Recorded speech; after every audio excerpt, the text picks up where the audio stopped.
बहुत बहुत धन्यवाद राघव जी, आपसे माइक बड़ी मुश्किल से छीन।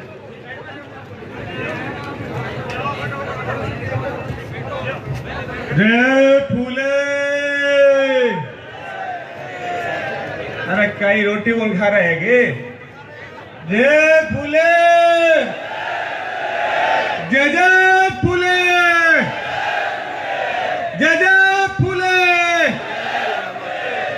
सर्वप्रथम तो मैं महात्मा ज्योतिराव फूले को प्रणाम करता हूँ, मां सावित्रीबाई फूले को प्रणाम करता हूँ, हमारे समाज में जन्मे महान संत लक्ष्मीदास जी महाराज को प्रणाम करता हूँ, और आज इस सीकर की धरती को मैं बार बार प्रणाम करता हूँ जिसने मुझे ऐसे वीर योद्धाओं के दर्शन कराए।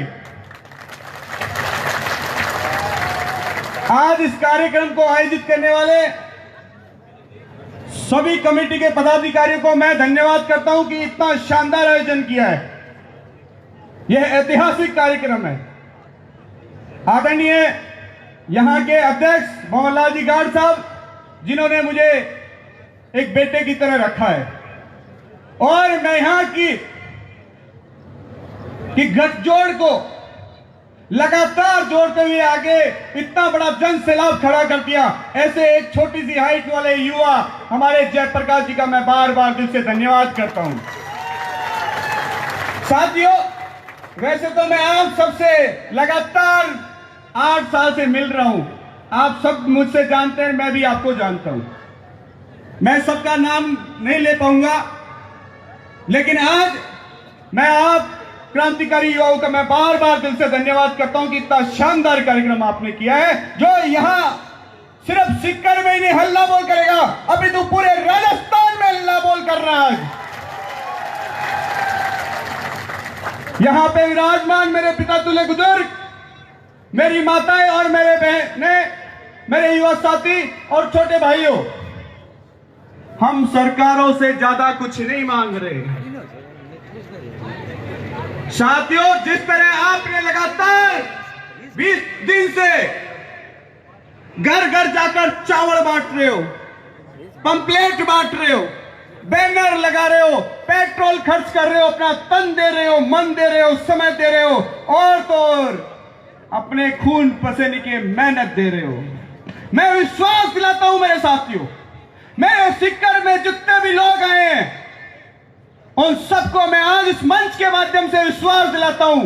साथियों, आपके पसीनों की बूंद की सौगंध, ये सर कट जाएगा लेकिन झुकेगा नहीं। और मेरे साथियों, अभी ये मत सोचना कार्यक्रम हो गया, लड़ाई खत्म, अभी तो शुरुआत है, और इस शुरुआत में हमें कमजोर नहीं पड़ना।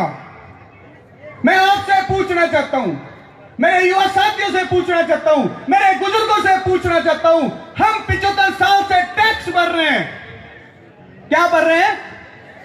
जोर से आवाज आनी चाहिए। मेरी माता आपसे पूछना चाहता हूं, आवाज आनी चाहिए।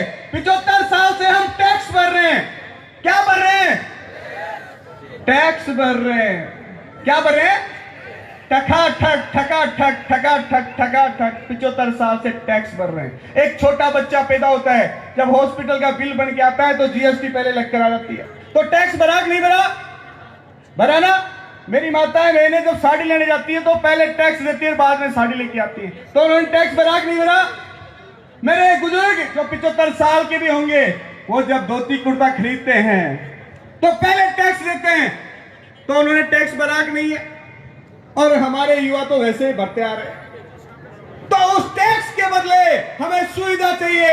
मैं आपसे पूछना चाहता हूं, सुविधा चाहिए क्या नहीं? जोरदार आवाज आनी चाहिए, पीछे बैठे हुए लोगों की आवाज आनी चाहिए कि हमें टैक्स के बदले सुविधा चाहिए कि नहीं। मेरे साथियों जो पीछे बैठे हैं वो ये मत सोचना मैं आपको देख नहीं रहा हूं, मैं एक एक आदमी को जानता हूं यहां पर। आपको पता नहीं है, ये सीकर में 8 साल से मैं बच्चों की जैसे घूम रहा हूं यहाँ पे, इसलिए जोरदार आवाज के साथ पूछ रहा हूं, आपको अपने हक चाहिए कि नहीं चाहिए? आपको अपने अधिकार चाहिए या नहीं चाहिए? तो अब साथियों लड़ना पड़ेगा। क्या करना पड़ेगा? अब लड़ना पड़ेगा, और जो लड़ता है वही जीतता है। इसलिए मेरे भाइयों, मैं आपसे आज ज्यादा कुछ नहीं बताऊंगा। वैसे मुझे टाइम तो दिया इन्होंने, लेकिन मेरा साथियों, मैं आपसे इतना कहना चाहता हूं, आज पिछो हमारा हक मांगते अहिया बोलिया तो कोई कौन दे भाया, अहिया बोलिया तो आज तक 75 साल में अपना वोट लेगा, अपनो टैक्स लेगा और विदेश ले जा रहे ऐस कर रहे हैं, और अपना बच्चा क्या कर रहे हैं, थे भी जानो और मैं भी जानू। मैं जोरदार आवाज के साथ चाहता हूं, आपकी पूरी बुलंद आवाज के साथ चाहता हूं, मुझे लगना चाहिए कि मैं उस वीरों की धरती पे बैठा हूं जिसका नाम सीकर है। मैं सीकर के युवाओं से फिर कहना चाहता हूं, मांगते मेरे पीछे बैठे भाइयों, मेरे युवा साथियों, आपका दिल खोल जाना चाहिए, आपकी नसें खोल जानी चाहिए और अपना दिल बार बार धड़कना चाहिए और उसको लगना चाहिए कि अब मुझे मेरा हक चाहिए। बुलंद आवाज कर लो, मुट्ठी बंद कर, हाथ ऊपर खड़ा कर दो, तो तैयार हो तो फिर जोरदार आवाज लगे, दोनों ऊपर हाथ लगा के, हम हमारा हक मांगते, हम हमारा हक मांगते। एक बार और बताना चाहता हूं साथियों, ये हमारी लड़ाई किसी जाति से नहीं है, ये हमारी लड़ाई किसी धर्म से नहीं है, ये लड़ाई किसी नेता से नहीं है, ये लड़ाई किसी पार्टी से नहीं है। अरे ये लड़ाई तो हमने टैक्स भरा है, उसके बदले सुविधा लेने की है, हमारे हक और अधिकारों की है। इसके लिए आपको हमारे लिए कुछ नहीं किया भाई। हमारी लड़ाई मांग क्या है? छोटी छोटी 2-4 मांगे। भारतीय संविधान ये कहता है या सबको सम्मान अधिकार दिया जाता है। अरे कौन से सम्मान के अधिकार की बात करते हो आप? आज हमारे ऊपर कोई अत्याचार हो जाए तो हम मुकदमा कराने लायक नहीं है। बताइए, मुकदमा कराने लायक है कि नहीं है? तो कौन सा सम्मान अधिकार की बात करते हैं? आज दूसरे के बच्चे फ्री फोकट में आईएएस आईपीएस बन जाते हैं, डॉक्टर बन जाते हैं, इंजीनियर बन जाते हैं, लेकिन मेरा बच्चा जब डॉक्टर की डिग्री लेने जाता है तो उसको 2.5 करोड़ रुपए की जरूरत पड़ती है। कितने रुपए की? कहां से लाएगा, कहां से लाएगा 2.5 करोड़? मैं यही तो बार बार कहना चाहता हूं, यहां हमें हमारे हक मांगते, नहीं किसी से भीख मांगते। मेरे साथियों, पूरी बुलंद आवाज के साथ आपको लड़ना पड़ेगा, अब उठना पड़ेगा, आपको दौड़ना पड़ेगा, हो सकता है कई महीनों बैठना भी पड़े। और ये लड़ाई जो आपने शुरुआत की है वो सीकर के क्रांतिकारी वीरों को मैं दिल से बार बार धन्यवाद करता हूं। इस लड़ाई के लिए मैं फिर एक बार आपका धन्यवाद करता हूं। आप खड़े रहिएगा, आपका नेतृत्व कमजोर नहीं है, आपका नेतृत्व कमजोर नहीं है, हम लड़ेंगे। और जो आपने, फिर मैं एक बार कहना चाहता हूं, जो आपने पसीना बहाया है उस पसीने की कीमत चाहे मेरे लहू से चुकानी पड़ जाएगी तो भी मैं पीछे नहीं हटूंगा। लेकिन याद रखना, मैं आपके ऊपर दोबारा पसीने की बूंद भी नहीं आने दूंगा, यह विश्वास रखिए आप। मेरे साथियों, जैसा कि आप जानते हैं, आज पूरे राजस्थान में हमारी संख्या 1.5 करोड़ है। कितनी है? मुझे बार बार पूछा जाता था कि तुम्हारी संख्या क्या है भाई? मुझे बार बार कहते थे हमारे लोग, जब मैं कहता था 8 साल पहले आपके बीच में आता था कि मेरे भाई अब जुड़कर बड़ी ताकत खड़ी कर देंगे, लेकिन कहते थे कि हम लोग इकट्ठे नहीं होते। तो मैं उन लोगों को बता देता चाहता हूं जो नेगेटिव सोचते हैं कि हम एक नहीं होते, तो ये जनसमूह आप देख लो, जो लाखों लोग यहां खड़े हैं भाई, इकट्ठे हुए कि नहीं हुए? आपने जयपुर की विधानसभा पर झंडा गाड़ दिया, अलवर में झंडा गाड़ दिया, लाखों की संख्या में भरतपुर झंडा गाड़ दिया, और मुझे पूरा विश्वास था कि आपने सीकर में भी वही झंडा गाड़े और वो आज गाड़ दिया। मैं आपको फिर एक बार दिल से धन्यवाद, आभार।